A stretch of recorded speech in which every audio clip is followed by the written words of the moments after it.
So, Arkansas Representative Tom Cotton was on Meet the Press today, and he was trying to defend Donald Trump, and he sounded like an idiot doing it, but he was trying to defend Donald Trump by saying, well, it wasn't a campaign event because Donald Trump wasn't wearing his signature red MAGA hat.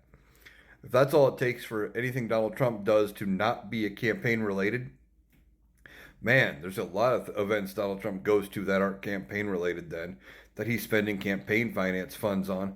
Maybe they need to look into a lot of that.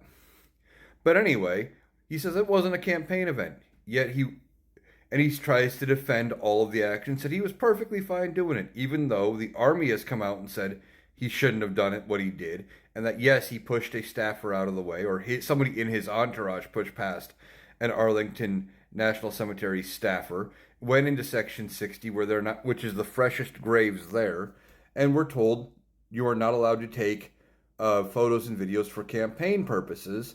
And yet they did, with Donald Trump standing behind the tombstone of a fallen soldier, giving a cheesy thumbs up and a big cheesy smile.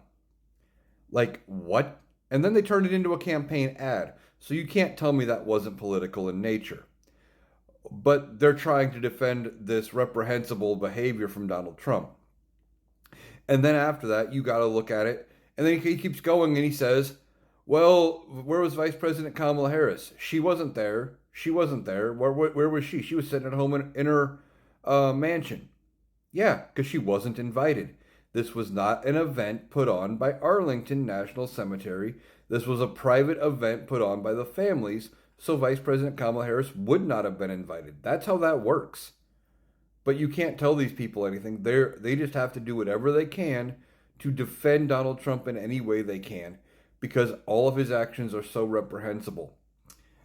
But with Vice President Kamala Harris, they're saying she wasn't there. Then they got into a little bit about where was Joe Biden and Kamala Harris during the dignified transfer when the bodies came back from Afghanistan, and they were there.